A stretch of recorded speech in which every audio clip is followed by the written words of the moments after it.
Yo, yo, yo, what is good, everybody? Welcome back to the channel. And I'm going to go ahead and speak about the updates. I'm trying to make it quick as possible, but it's a lot to cover, so sit back and relax and just listen up, you know. And if you've already seen this stuff before, because I know a lot of people already put up a bunch of videos about talking about this topic already, but I haven't done it, so I'm doing it. Lost Treasure patch notes. This is going to cover patch notes and updates and legends and all that good stuff. So, the Lost Treasure collection event is, in my opinion, it's pretty cool. I mean, honestly, the reason why it's cool is because it's all free, and I like to play the games. All the games I play, I like to play them for free. So, if anything free is good, that's the way I see it. So, a lot of legendary. Not a lot, like here, like I think it's like 2 things that are legendary. Also, a lot of stuff to purchase. If you have a season pass, just save up those crafting materials, and you can still purchase it without, well, you know, the stuff that you want for your own legend, the one you're maining. You can still purchase it with crafting material, which is good. You know, you don't have to spend real fucking dough on that shit. So. The next thing they have here is Armed and Dangerous Evolved. It's pretty cool.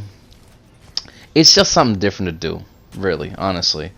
Switch it up, different flavor. If you're getting a little bored with the same repetitive gameplay over and over and over, this will add a little bit of flavor to it. Honestly, the game is okay. I have no qualms about it. I heard a bunch of other YouTubers talk about how it's pretty boring because, you know, they get sniped all the time, or it's just a sniping match back and forth. I haven't experienced that, honestly. I thought it was going to be like that.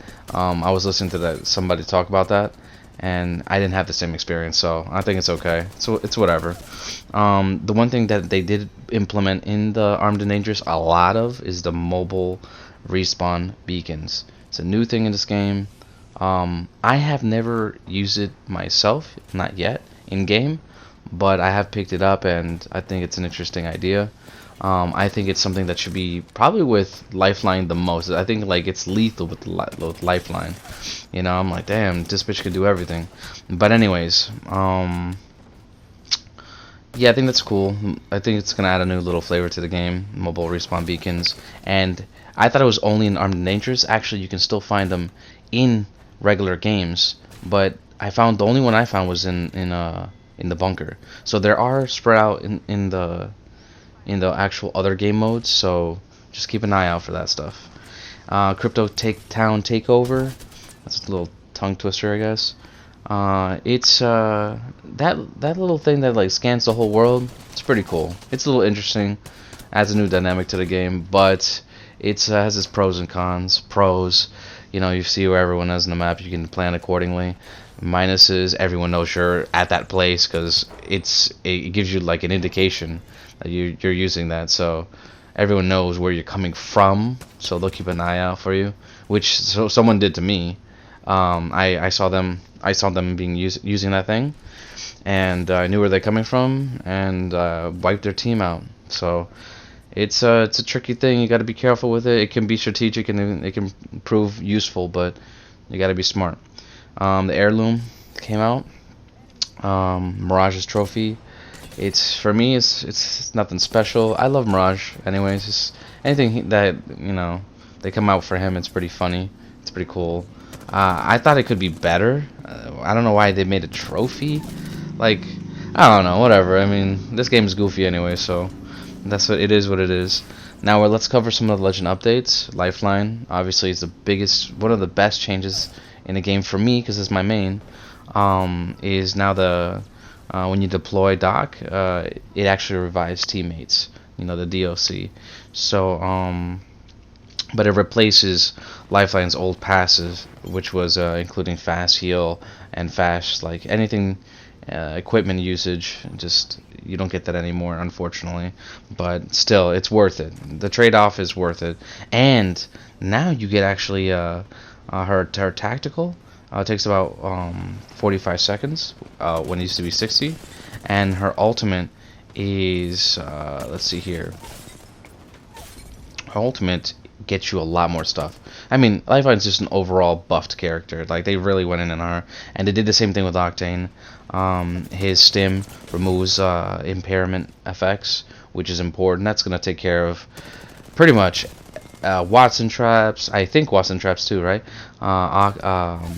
Caustic traps. You know, that's just she's gonna run through everything. That's awesome. He really needed it because he was just low tier. And his ultimate, now you can double jump. That makes a whole lot of difference. I hated that, you know, once you get in the air, you can't do nothing. You know, you're pretty much just on for the ride. And now you can change direction, so it's cool. And Revenant, I think he has another really good buff, which is for his ultimate. The range has been removed from the death totem, so now you can go anywhere you want until it's gone. Which I forgot how many seconds. It doesn't even say how many seconds is here, but however long it is, maybe 60 seconds or something like that. It's done. That's it. You can go anywhere, which is awesome. That's something I wish they'd done from the beginning. And you're gonna hear me say that a lot. Most of the stuff they should have done from the beginning, like Lifeline's thing, Octane's thing. That should have been done from the beginning. But anyways, I guess it's like one of those, like, they try it, see if it works. If it doesn't, they just change it. They add it. They hear the community, which is good that they're listening. You know, the developers need to listen to who's paying their pockets. You feel me? So, crypto, his drone hack is it's been reduced, so it's quicker to use. And finally, which I don't understand why it wasn't done before, but it finally is disabling Watson's pylons, which I feel like that's a no-brainer, right? Loba has some like small stuff. It's not even important to cover. Don't even worry about it. It's just screw that stuff. Mirage, he's got some small little details, like the skydive. Now he makes 3 of them, so it's like it seems like another team, which it should have always been. Some of the things it should have always been. But I mean, you have to shoot them individually. Like, I don't know, whatever. That's just the way it is. It should have done that all the time, though. But his passive, when cloaked, Mirage's holo emitters will be visible to players that are less than 5 meters away. I guess it's like a kind of like a debuff on it in that sense. Gibraltar, I don't even know why they did this. I didn't feel like it needed it, but it is what it is. His fast heal granted inside the dome shield has been reduced to 15% instead of 25%. Whatever, that's stupid. Enemies can cancel Caustic's barrel by shooting it before it's fully initiated. I'm sorry, inflated. Yes, that should have been done. It's already OP that he can just drop it anywhere he's at.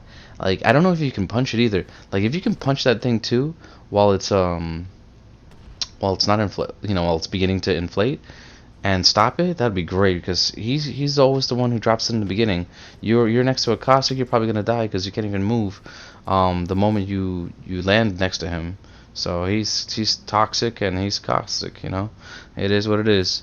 But okay, Watson, she got a buff, which I love. I love these characters. I love Watson, and I love Lifeline, and these things should have been done a long time ago.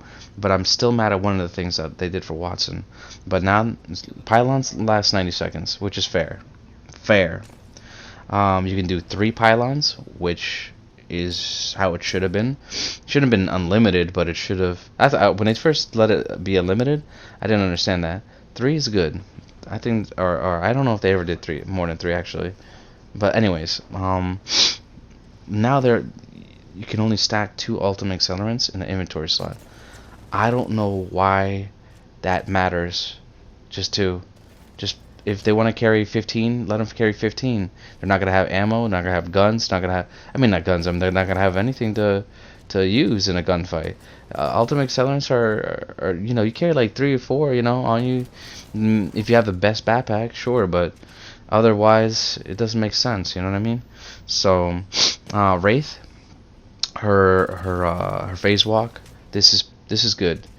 It's super slow in the beginning, and then you super out, like you're flying after that. 30% movement speed, which I feel like this is the correct way it should have been. It makes sense to me. That makes sense to me.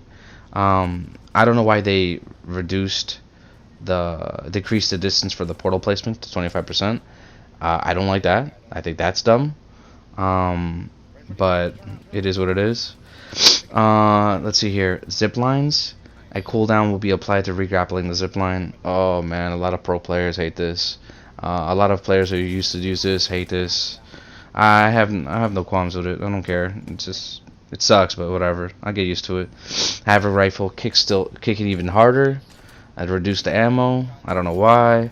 I know it's a heavy hitting gun, but it is, yeah, it's cool. Sentinel, they buffed it up. It's better now. And teammates can now ping a friendly Costa trap. And that's pretty much it. Thanks for watching.